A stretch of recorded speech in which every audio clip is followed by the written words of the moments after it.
मेरा नाम प्रताप है। मेरी उम्र उस समय ज़्यादा नहीं थी जब मैं थाना जयपुर में सब इंस्पेक्टर के तौर पर तैनात हुआ था। मुझे उस थाने का माहौल देखकर बड़ी परेशानी हुई थी। इस थाने में पूरे आवेग का आवा ही बिगड़ा हुआ था। कोई किसी की बात नहीं सुनता था। हवलदार से लेकर एसपी तक के पद पर बैठे लोग जब लोगों से रिश्वत न ले लेते उनका कोई काम नहीं करते थे। लेकिन मेरे अंदर एक अलग ही जज्बा था। मैं चाहता था कि मैं जनता की सेवा करूं, उनकी शिकायतें सुन और उनकी समस्याओं का समाधान करने की कोशिश करूं। मैं किसी से रिश्वत नहीं लेता था। इंस्पेक्टर विक्रम भी मेरी इस जज्बे से बहुत खुश थे। दरअसल वह खुद भी एक बहुत ही अच्छे इंसान थे। इस थाने में वह एक ऐसे अकेले इंसान जिन्हें मैंने लोगों का हमदर्द देखा था। मैं अक्सर उन्हीं के साथ रहता। वैसे भी सब इंस्पेक्टर होने के नाते मेरी ड्यूटी ज़्यादातर उन्हीं के साथ लगा करती थी। एक दिन सुबह 11 बजे का समय था। हम सुबह की चाय पी रहे थे कि बाहर से किसी औरत के रोने और चिल्लाने की आवाज़ आई। मैंने बाहर जाकर देखा तो एक औरत अपना सीना पीटते हुए अंदर आने की कोशिश कर रही थी, जबकि हवलदार उसे रोकने की कोशिश कर रहा था कि यह समय शिकायतों का नहीं है, थोड़ी देर बाद आना। तब इंस्पेक्टर साहब ने मुझसे कहा कि जाकर इस औरत को अंदर ले आओ। मैंने उस औरत को अंदर आने को कहा। तब उस औरत को कुछ तसल्ली हुई। वह हमारे सामने हाँफती काँपती से बैठ गई। उस औरत की आंखों में मोटे मोटे आंसू थे। उसके हाथ पांव काँप रहे थे। उसकी हालत वाकई बहुत परेशान करने वाली थी। वह औरत शादीशुदा थी, ज़्यादा उम्र नहीं थी, यही 20-22 साल की उम्र होगी। मैंने कहा, मैडम जी आप इतना क्यों रो रही हैं? वह रोते हुए बोली, मेरी नई नई शादी हुई थी, लेकिन मेरा पति 1 महीने से घर नहीं आया। मुझे डर लग रहा है इंस्पेक्टर साहब, कहीं मेरे पति को कुछ हो ना गया हो। उसके दुश्मन भी बहुत थे। मुझे लगता है किसी ने जरूर उसे अगवा कर लिया है, या फिर भगवान न करे। इतना कहकर वह औरत और जोर जोर से रोने लगी। उसका रोना देखकर मैं भी बड़ा परेशान हुआ था। इंस्पेक्टर साहब ने मुझे चुप रहने का इशारा कर दिया था। औरत जब रो रो कर थक चुकी थी और इंस्पेक्टर साहब ने कोई हमदर्दी न दिखाई तो वह बड़ी परेशान और हैरान होकर उन्हें देखने लगी। इंस्पेक्टर साहब ने सर से पांव तक उस औरत को देखा और बोले, ठीक है मैडम जी, हम आपकी रिपोर्ट दर्ज कर लेते हैं और फिर उनकी खोजबीन पूरी करके आपको थाने बुलाएंगे। बाकी सवाल जवाब बाद में करेंगे। फिलहाल आप घर जाए। इंस्पेक्टर साहब के कहने के बावजूद वह औरत फिर से अपना सीना पीटने लगी।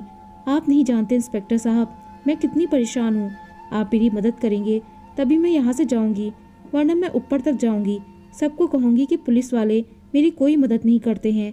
खैर बड़ी मुश्किल से हमने उसे थाने से बाहर निकाला। उसके जाने के बाद इंस्पेक्टर साहब कहने लगे कि इस औरत पर खास ध्यान रखना है। यह औरत तो बड़ी चालाक लगती है। इसका पति ना मिला तो यह हमारी शिकायत भी लगा सकती है। मैं इस केस को खुद देखूंगा। फिर इंस्पेक्टर साहब कहने लगे, आज शाम को ही हम इस औरत को खबर दिए बगैर इस औरत के घर चलेंगे। तुम इस औरत के बारे में पता लगाओ कि यह किस मोहल्ले से आई है। मैं बाहर खड़े हवलदार से औरत का पीछा करने के लिए कह दिया। वो हवलदार उस औरत के पीछे पीछे चला गया। थोड़ी देर बाद उसने जाकर उस औरत का अता पता बता दिया कि वह कहाँ रहती है। उस औरत का मकान नंबर भी पता चल गया था। छानबीन करने पर पता चला कि सच में उसकी नई नई शादी हुई थी, लेकिन हुलिये से तो ऐसा लग रहा था कि जैसे बरसों की बीमार हो। फिर शाम के समय इंस्पेक्टर विक्रम ने मुझे अपने कमरे में बुलाया और कहने लगे, तैयार हो जाओ, उस औरत के घर जाना है। पुलिस की वर्दी में हम उस औरत के घर पहुंचे। दरवाजा खटखटाया तो आसपास के लोग आकर हमें शक भरी नजरों से देखने लगे। उन्हें लगा कि ना जाने हम किस मकसद से आए हैं। तब मैंने उस औरत के पड़ोसी से पूछा, क्या आप इस औरत को जानते हो? यह कौन है? इसके साथ आखिर क्या हुआ है? मेरी बात सुनकर एक बूढ़ा आदमी अपने कानों को हाथ लगाने लगा। वह बूढ़ा आदमी बोला कि भगवान बचाए ऐसे इंसानों से। यह तो पति पत्नी सारा दिन और सारी सारी रात लड़ते रहते हैं। भगवान ही जानता है कि उन्हें तो इस मोहल्ले का सुकून ही बर्बाद कर दिया है। मुझे बहुत हैरत हुई। मैंने कहा, लेकिन इस औरत ने तो रिपोर्ट दर्ज करवाई है कि उसका पति अगवा हो गया है। मेरी बात सुनकर आदमी बोला कि हम इस बारे में कुछ नहीं जानते, बस यही पता है कि इस औरत और उसके पति ने हमें बड़ा तंग कर रखा है। दिन रात उनकी आवाज़ें आती रहती हैं। मैंने इन लोगों को कितनी बार मना किया है कि अपनी लड़ाई अपने तक रखो, मोहल्ले के सुकून को बर्बाद मत करो। जब भी उनका मन होता लड़ने बैठ जाते हैं और इतनी जोर जोर से चीख चीख कर लड़ते हैं कि हमारी नींद खराब हो जाती है। मगर मजाल है यहाँ किसी की बात सुने। बूढ़ा आदमी ये कहकर चला गया था, लेकिन मेरे पास सोचने की एक और वजह आ गई थी। इतने में औरत ने दरवाजा खोल दिया। औरत की आंखें लाल और सूजी हुई थी। वह तो अब भी रो रही थी। हमने उस औरत से अंदर आने की अनुमति ली। उसने हमें घर के अंदर बुला लिया और हम घर के अंदर आ गए। घर जाकर इंस्पेक्टर विक्रम ने इस घर का पूरा जायजा लिया। औरत डरी हुई निगाहों से हमें देख रही थी, जैसे उसे किसी बात की पता चल जाने का डर महसूस हो रहा हो। कहने लगी, आपको यहाँ क्या मिलेगा? मेरा पति गुम हो गया है, आप उसे ढूंढते क्यों नहीं हैं? और मेरे घर पर आप क्या लेने आए हैं? इंस्पेक्टर विक्रम ने घूर कर उस औरत को देखा तो वह चुप हो गई, लेकिन अब मुझे उसके शब्द बड़े ही अजीब लग रहे थे। अपनी परेशानी भूलकर उसे हमारे घर आने की फिक्र लग गई थी। वह बार बार हमें घर से जाने के लिए कह रही थी। थोड़ी देर के बाद इंस्पेक्टर विक्रम ने थोड़ा गुस्से से कहा, मैडम जी आप थोड़ी देर के लिए यहाँ से बाहर चली जाए, हमें अपना काम करने दे। इंस्पेक्टर विक्रम की बात सुनते ही वह औरत के जैसे हाथ पांव ठंडे हो गए। क्यों जी, बाहर क्यों जाऊं? मैं क्या कोई चोर हूं? यह मेरा घर है, मैं अपने घर से बाहर क्यों जाऊं? इंस्पेक्टर विक्रम ने कहा, मैडम जी आपको थोड़ी देर के लिए चुप हो जाना पड़ेगा, और नहीं तो आप बाहर चले जाएं, वरना हमें दूसरा तरीका भी आता है। इंस्पेक्टर विक्रम ने गहरी नज़र से कहा तो औरत घबरा गई। नहीं इंस्पेक्टर साहब, मैं नहीं जाऊंगी। घर की 100 समस्याएं होती हैं, मैं अपना पूरा घर आपके हवाले कैसे छोड़ दूं? अच्छा ठीक है, इंस्पेक्टर विक्रम ने कहा और मुझे लेकर घर से बाहर आ गए। मैंने कहा, इंस्पेक्टर साहब यह क्या किया आपने? आप उस औरत के कहने में आ गए। अच्छा था कि हम घर की तलाशी ले लेते। आखिर वह औरत हमें घर पर अकेला छोड़ने से हिचकिचा क्यों रही थी? वह कहने लगे, तुम नहीं समझे, मैं उस औरत को आजमा रहा था। उसके व्यवहार से पता चल गया है कि उसे परेशानी इस बात की है कि हमें सच का पता ना चल जाए। अगर यह परेशान होती तो अपनी परेशानी में इंसान इतनी बातें नहीं सोचता कि घर खुला पड़ा है या फिर घर किसी के हवाले कर दिया जाए तो मेरा नुकसान हो जाएगा। अब तुम सब्र करो और देखो मैं उस औरत का क्या हाल करता हूँ। इंस्पेक्टर साहब ने कहा तो मुझे समझ नहीं आई कि वह क्या करना चाहते हैं। खैर अगले 2 दिन खामोशी से गुजर गए। वह औरत भी शायद यह सोचकर चुप हो गई होगी कि शायद उसके पति की खोजबीन करने में कहीं उसका सच खुलकर सामने ना आ जाए, इसलिए उसने दोबारा हमसे संपर्क नहीं किया था। लेकिन वह औरत इंस्पेक्टर साहब की नज़रों में आ गई थी। एक दिन सुबह सुबह इंस्पेक्टर साहब कहने लगे कि तुम अपने कपड़े बदलो, हम भेस बदलकर उस औरत के घर जाएंगे, देखेंगे कि अब वह क्या करती है। मैंने कहा ठीक है। मैंने अपनी वर्दी उतारी और पैंट शर्ट पहनकर आ गया। इंस्पेक्टर विक्रम भी अपनी वर्दी उतारकर पैंट शर्ट पहन चुके थे। हम दोनों उस औरत के घर वाली गली में पहुंच गए थे। वहां जाकर देखा तो अभी तक लोग जगे नहीं थे। सुबह सुबह टाइम था, हर तरफ खामोशी का राज था। इंस्पेक्टर विक्रम ने मुझे घर के बाहर ही रुकने को कहा और खुद उस औरत के घर के आसपास का जायजा लेने लगे। मैं देख रहा था वह क्या ढूंढ रहे हैं। मेरे कुछ भी समझ में नहीं आ रहा था कि अचानक उसकी नज़र एक चीटी पर पड़ी। इंस्पेक्टर साहब चौंक गए और कहने लगे, जाओ जाकर थाने से लेडीज़ पुलिस और कुछ पुलिसकर्मियों को बुलाओ, हमें अभी के अभी इस औरत को गिरफ्तार करना है। इंस्पेक्टर साहब की बात सुनकर मैं हैरान रह गया था, लेकिन सर अभी तो उस औरत पर कोई जुर्म साबित नहीं हुआ, फिर हम उस औरत को क्यों गिरफ्तार कर रहे हैं? मैंने मारे हैरत के पूछा था। इंस्पेक्टर विक्रम ने कहा, जितना कहा है करो, मैं ऐसे क्यों कर रहा हूँ यह सब मैं तुम्हें बाद में बताऊंगा, और यह बात तुम्हें पुलिस में सारी जिंदगी काम आएगी। इंस्पेक्टर साहब ने मुझे जाने के लिए कहा। मैं जल्दी से थाने पहुंचा। पुलिस जीप मंगवाकर कुछ पुलिसकर्मी इकट्ठा किए और कुछ लेडी पुलिस को साथ लेकर वापस उसी गली की तरफ चला आया। पुलिस की गाड़ी देखकर सब लोग अपने घरों से निकल आए थे और उस औरत के घर के बाहर जमा होने लगे थे, मानो कि कोई तमाशा लगने वाला हो। इंस्पेक्टर साहब ने औरत के आंसुओं की परवाह न करते हुए लेडी पुलिस को हुक्म दिया कि औरत को गिरफ्तार करके पुलिस जीप में डालो। वह औरत पहले तो माफ़ी मांगती रही कि मैं कुछ भी नहीं किया है, मुझे माफ़ करो, और फिर बाद में ज़ोर ज़ोर से रोने लगी।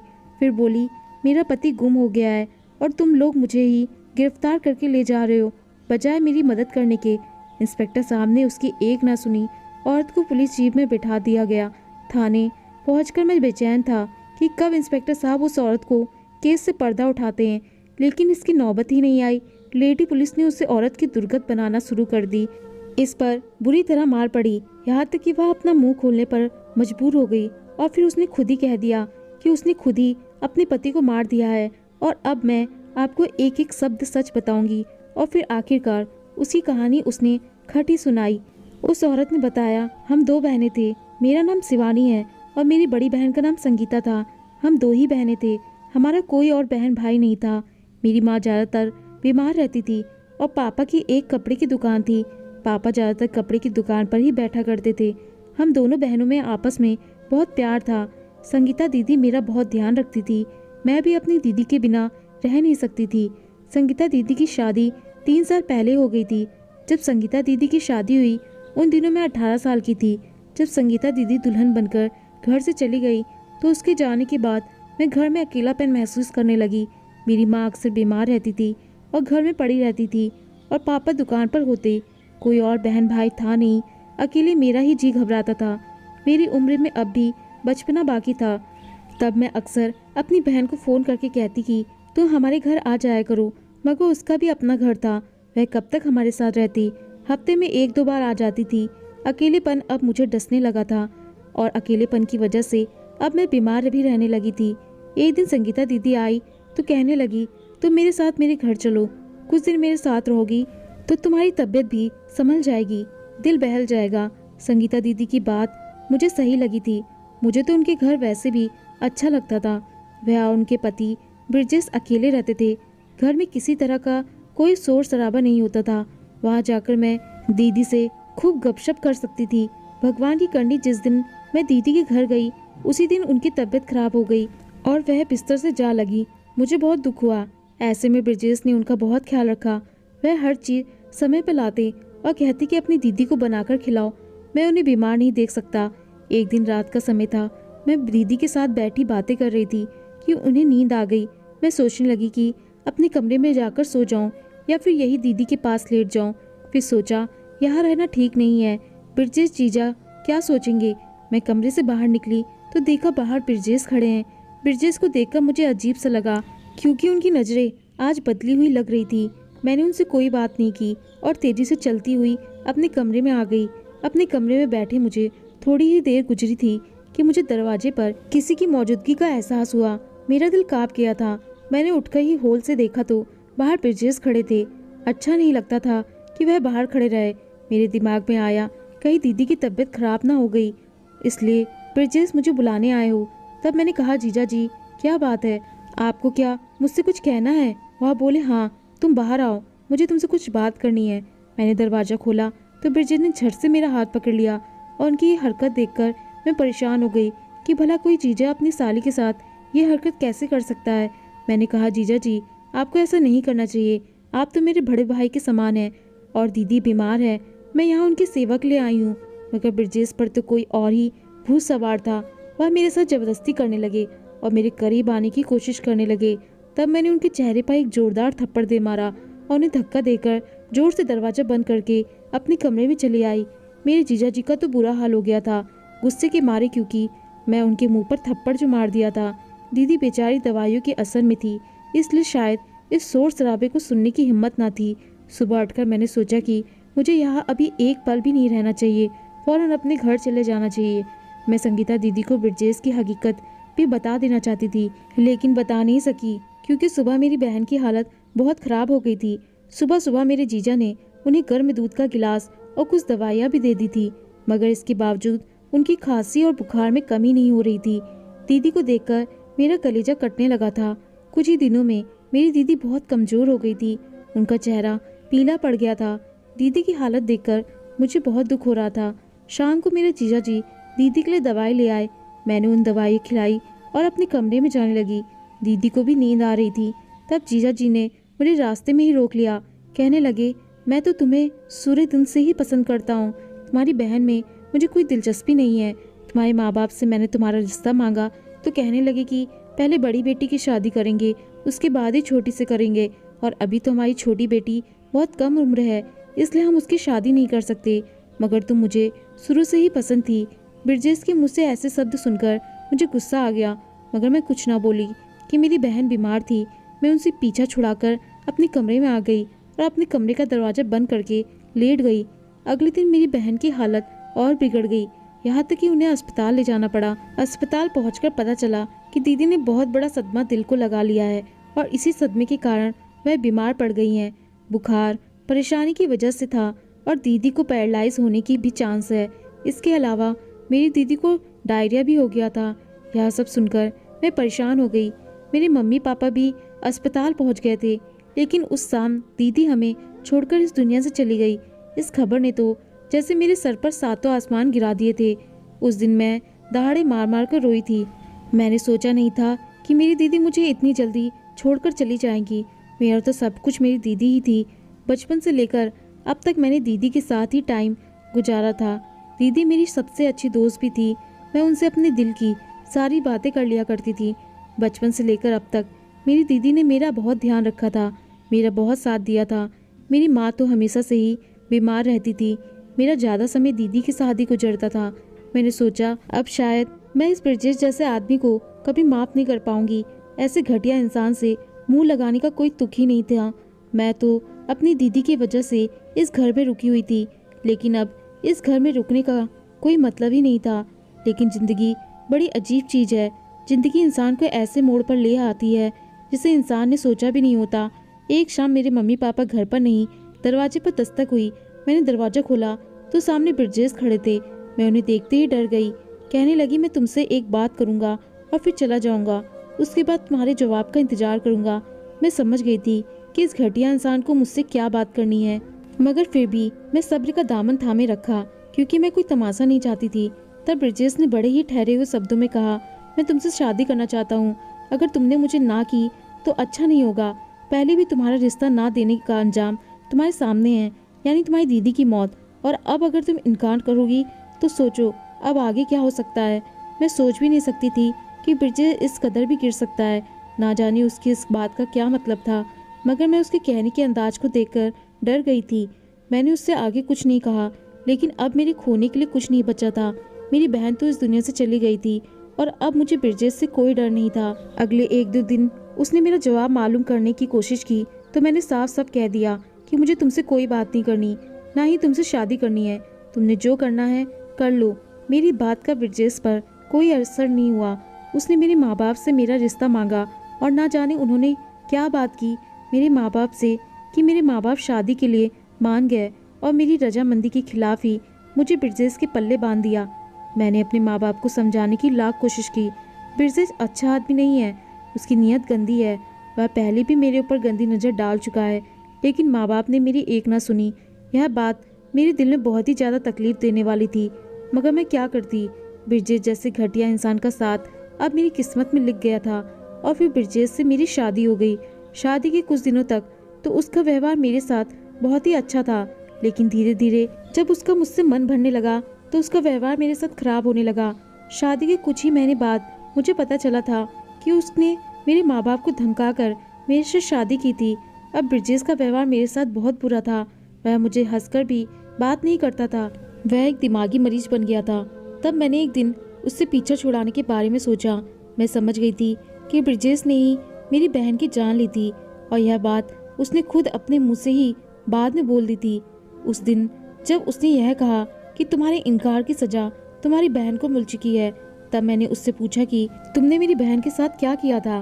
तब उसने साफ शब्दों में बोल दिया कि तुम्हारी बहन को मैंने ही गलत दवाइयाँ दी थी, जिसकी वजह से वह बीमार रहती थी और फिर इस दुनिया से चली गई।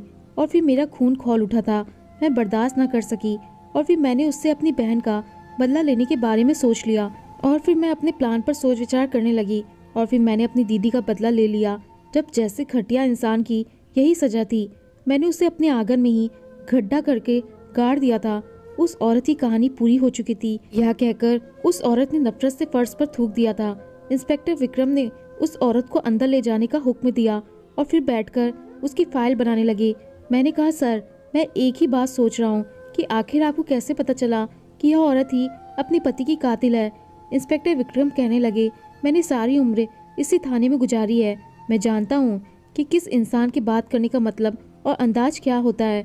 मैं बिना बताए उस दिन उस औरत के घर गया और अपने शब्दों में उस औरत से बात की थी, तो वो एकदम से घबरा गई थी, जैसे एक मुजरिम घबरा जाता है। लेकिन फिर मैं इसलिए चुप रहा था कि अब तक कोई सबूत मेरे हाथ नहीं लगा था। सच पूछूं तो मैं हिम्मत हारने लगा था, क्योंकि कोई सिरा मेरे समझ में ही नहीं आ रहा था। और जिस दिन मैं दूसरी बार तुम्हारे साथ उस औरत के घर गया था, तो तुम्हें याद होगा, मैंने दीवार पर एक चीटी देखी थी और तुम्हें उस औरत को गिरफ्तार करने का हुक्म दिया था। ऐसा मैंने इसलिए कहा था क्योंकि यह खास किस्म की चीटी थी जो सिर्फ वहाँ पाई जाती है। जहाँ कहीं इंसानी लाश दबी हुई होती है, और ऐसी चींटियाँ ज़्यादातर कब्रिस्तान में पाई जाती है। एक बार मेरा कब्रिस्तान जाना हुआ था, वहाँ पर मैंने इस तरह की चींटियों को देखा था, इसलिए मुझे मालूम था कि कब्रिस्तान की चींटियों में और हमारे घरों की चींटियों में बहुत अंतर होता है। कब्रिस्तान की चींटियाँ हमारे घरों की चींटियों से एकदम अलग होती हैं। इसलिए जब मैंने कब्रिस्तान वाली चींटी उस औरत के घर की दीवार पर देखी तो मैं समझ गया था कि यहाँ आसपास ही कहीं कोई मुर्दा दफन है। और सच में ऐसा ही हुआ। उस औरत की जगह बताने पर आंगन को खोला गया और वहाँ से उसके पति की लाश को निकाला गया। उसके बाद उस औरत को कानूनी सजा दी गई, क्योंकि इंसान के साथ जितना बड़ा भी जुल्म क्यों ना हो जाए, उसे कानून अपने हाथ में ही लेना चाहिए। थाने में ये मेरा पहला केस था, इसलिए मुझे वह औरत नहीं भूलती। कभी कभी सोचता हूँ कि गलती किसकी थी, उस औरत की या उसके माँ बाप की या उसकी अपनी या फिर उसकी बहन की या फिर समाज की, जो नाजुक रिश्तों के बीच कोई पहचान ही नहीं रख पाते। साली आधी घरवाली है, इस जैसे घटिया शब्दों ने हमारे दिमाग में से रिश्तों की पवित्रता को ही खत्म कर दिया है। आखिर में इस बारे में आपका क्या ख्याल है, मुझे अपनी राय जरूर दीजिएगा। दोस्तों, आपको कहानी पसंद आई हो तो लाइक शेयर और कमेंट जरूर करें, और चैनल पर नए आए हैं तो चैनल को सब्सक्राइब करना ना भूलें। धन्यवाद।